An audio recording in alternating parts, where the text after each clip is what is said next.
ರೋಹಿತ್ ಶರ್ಮಾ ತಮ್ಮ ಏಕದಿನ ಕೊನೆಯ ಪಂದ್ಯವನ್ನು ಆಡಲು ಸಜ್ಜಾಗಿದ್ದಾರೆ. ಹೌದು ಪ್ರಿಯ ವೀಕ್ಷಕರೇ, ಅಫ್ಘಾನಿಸ್ತಾನ ವಿರುದ್ಧದ ಮೂರನೇ ಏಕದಿನ ಪಂದ್ಯವು ಅವರು ಆಡುವ ಕೊನೆಯ ಪಂದ್ಯವಾಗಿದ್ದು, ಶಾಶ್ವತವಾಗಿ ODI ಫಾರ್ಮ್ಯಾಟಿಗೆ ನಿವೃತ್ತಿ ಘೋಷಿಸಲು ಸಿದ್ಧರಾಗಿದ್ದಾರೆ. ಟೀಮ್ ಇಂಡಿಯಾದ ಜೆರ್ಸಿಯಲ್ಲಿ ಕೊನೆಯ ಬಾರಿಗೆ ಮೈದಾನಕ್ಕಿಳಿಯುವ ರೋಹಿತ್ ಶರ್ಮಾ. ಹೌದು, ಈ ಎಲ್ಲ ಪ್ರಶ್ನೆಗೂ ಈಗ ಸಾಮಾಜಿಕ ಜಾಲತಾಣಗಳಲ್ಲಿ ಭಾರೀ ಚರ್ಚೆಗೆ ಕಾರಣವಾಗಿವೆ. ಏಕೆಂದರೆ ಭಾರತ ಮತ್ತು ಅಫ್ಘಾನಿಸ್ತಾನ ನಡುವಿನ ಮೂರನೇ ಏಕದಿನ ಪಂದ್ಯದ ಮುನ್ನ ಹಲವು ಸೋಷಿಯಲ್ ಮೀಡಿಯಾ ಪೋಸ್ಟ್ಗಳಲ್ಲೂ ಮತ್ತು ಕೆಲವು ಸುದ್ದಿ ವಾಹಿನಿಗಳಲ್ಲೂ ಕೂಡ ಇದರ ರೀತಿಯೇ ಪೋಸ್ಟ್ಗಳನ್ನು ಹಾಕಿ ಕೊನೆಯ ಪಂದ್ಯ ಎಂದು ವ್ಯಕ್ತಪಡಿಸುತ್ತಿದ್ದಾರೆ. ಇದೀಗ ಈ ಮಾತುಗಳ ಹಿಂದಿರುವ ಕಾರಣವೇನು ನೋಡೋಣ ಬನ್ನಿ. ಸಾಮಾಜಿಕ ಜಾಲತಾಣಗಳಲ್ಲಿ ವೈರಲ್ ಆಗುತ್ತಿರುವ ಕೆಲವು ಪೋಸ್ಟ್ಗಳನ್ನು ನೋಡಿದರೆ, ರೋಹಿತ್ ಶರ್ಮಾ ಅವರಿಗೆ ಈಗಾಗಲೇ 2027ರ ಏಕದಿನ ವಿಶ್ವಕಪ್ ಯೋಜನೆಗಳಲ್ಲಿ ತಮ್ಮ ಸ್ಥಾನವಿಲ್ಲ ಎಂದು ತಿಳಿಸಲಾಗಿದೆ ಎಂಬ ಭಾವನೆಗಳು ಹಾಗೂ ಪ್ರಶ್ನೆಗಳು ಬರುತ್ತಿವೆ.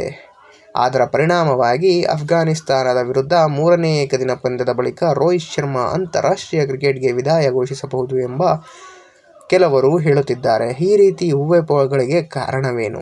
ಮೊದಲನೆಯದಾಗಿ, ಅಫ್ಘಾನಿಸ್ತಾನ ವಿರುದ್ಧದ ಮೊದಲ ಏಕದಿನ ಪಂದ್ಯದಲ್ಲಿ ಆಡಿದಾಗ ಭಾರತ ಪರ ಏಕದಿನ ಕ್ರಿಕೆಟ್ ಆಡಿದ ಅತಿ ಹಿರಿಯ ಆಟಗಾರರೊಬ್ಬರಾಗಿದ್ದ ರೋಹಿತ್ ಶರ್ಮಾ, ಇನ್ನೊಂದೆಡೆ ಮುಂದಿನ ಏಕದಿನ ವಿಶ್ವಕಪ್ ಇನ್ನು ಸುಮಾರು 1.5 ವರ್ಷದ ನಂತರ ನಡೆಯಲಿದೆ. ಆಗ ಅವರ ವಯಸ್ಸು ಮತ್ತಷ್ಟು ಹೆಚ್ಚಾಗಿರುತ್ತದೆ, ಫಿಟ್ನೆಸ್ ಕುಸಿಯುವ ಸಾಧ್ಯತೆಯೂ ಇದೆ, ಫಾರ್ಮ್ ಇನ್ನಷ್ಟು ಹದಗೆಡುವ ಸಾಧ್ಯತೆ ಕೂಡ ಇದೆ ಎಂದು ಹೇಳಲಾಗುತ್ತಿದೆ. ಅದರ ಜೊತೆಗೆ ರೋಹಿತ್ ಶರ್ಮಾ ಅವರನ್ನು ಬದಲಾಯಿಸಲು ಭಾರತ ತಂಡದ ಬಳಿ ಸಾಕಷ್ಟು ಯುವ ಪ್ರತಿಭೆಗಳು ಇದ್ದಾರೆ. ಈಗಿನಿಂದಲೇ ಅವರಿಗೆ ಅವಕಾಶ ನೀಡಿದರೆ ಅವರು ಮುಂದಿನ ವಿಶ್ವಕಪ್ಗಾಗಿ ಸಂಪೂರ್ಣವಾಗಿ ಸಿದ್ಧರಾಗಬಹುದು ಎಂಬ ವಾದವೂ ಕೂಡ ಕೇಳಿಬರುತ್ತಿದೆ.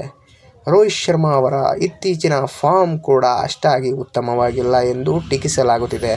ಶುಭಮ್ ಗಿಲ್ ಮತ್ತು ಇಶಾನ್ ಕಿಶನ್ ಶತಕಗಳನ್ನು ಸಿಡಿಸಿದ ಪಿಚ್ನಲ್ಲಿ ರೋಹಿತ್ ಶರ್ಮಾ ದೊಡ್ಡ ಇನ್ನಿಂಗ್ಸ್ ಆಡಲು ವಿಫಲರಾದರು.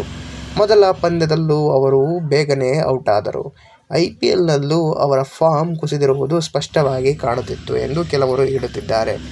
ಇದಲ್ಲದೆ ಆಧಾರವನ್ನಾಗಿ ಮಾಡಿಕೊಂಡು BCCI ಹೀಗೆ ರೋಹಿತ್ಗೆ ಮುಂದಿನ ಯೋಜನೆಗಳನ್ನು ನೀವು ಭಾಗವಾಗುವುದಿಲ್ಲ ಎಂದು ಸಂದೇಶವನ್ನು ನೀಡಿದೆ ಎಂಬ ವದಂತಿಗಳು ಹರಿದಾಡುತ್ತಿದೆ. ಹೀಗಾಗಿ ಗೌರವಾನ್ವಿತವಾಗಿ ನಿವೃತ್ತಿ ಘೋಷಿಸುವುದೇ ಉತ್ತಮ ಎಂದು ಕೆಲವರು ಅಭಿಪ್ರಾಯಪಡಿಸುತ್ತಿದ್ದಾರೆ. ಏಕೆಂದರೆ ಸ್ವತಃ ನಿವೃತ್ತಿ ಘೋಷಿಸಿದರೆ ಅಭಿಮಾನಿಗಳು ಮತ್ತು ಕ್ರಿಕೆಟ್ ಜಗತ್ತು ಅವರನ್ನು ಗೌರವಪೂರ್ವಕವಾಗಿ ಬೀಳ್ಕೊಡುತ್ತದೆ. ಆದರೆ ಮುಂದಿನ ದಿನಗಳಲ್ಲಿ ತಂಡದಿಂದ ಕೈಬಿಡಲ್ಪಡುವ ಪರಿಸ್ಥಿತಿ ಎದುರಾಗಬಹುದು. ಯುವ ಆಟಗಾರರು ಅವರ ಸ್ಥಾನವನ್ನು ಪಡೆದುಕೊಳ್ಳಬಹುದು. 2024ರ T20 ವಿಶ್ವಕಪ್ ಮತ್ತು 25ರ ಚಾಂಪಿಯನ್ಸ್ ಟ್ರೋಫಿ ಭಾರತಕ್ಕೆ ಗೆಲ್ಲಿಸಿದ ನಾಯಕನಿಗೆ ಇಂತಹ ಪರಿಸ್ಥಿತಿ ಎದುರಾಗಬಹುದೆಂದು ಯಾರಿಗೂ ಇಷ್ಟವಾಗುವುದಿಲ್ಲ. ಆದ್ದರಿಂದ ಈ ಎಲ್ಲ ಕಾರಣಗಳಿಂದ ರೋಹಿತ್ ಶರ್ಮಾ ಮೂರನೇ ಏಕದಿನ ಪಂದ್ಯದ ಬಳಿಕ ನಿವೃತ್ತಿ ಘೋಷಿಸಬಹುದು ಎಂಬ ಮಾತುಗಳು ಕೇಳಿಬರುತ್ತಿವೆ. ಆದರೆ ನಿಜವಾಗಿಯೂ ರೋಹಿತ್ ಶರ್ಮಾ ಹೀಗೆ ಮಾಡಬೇಕಾ?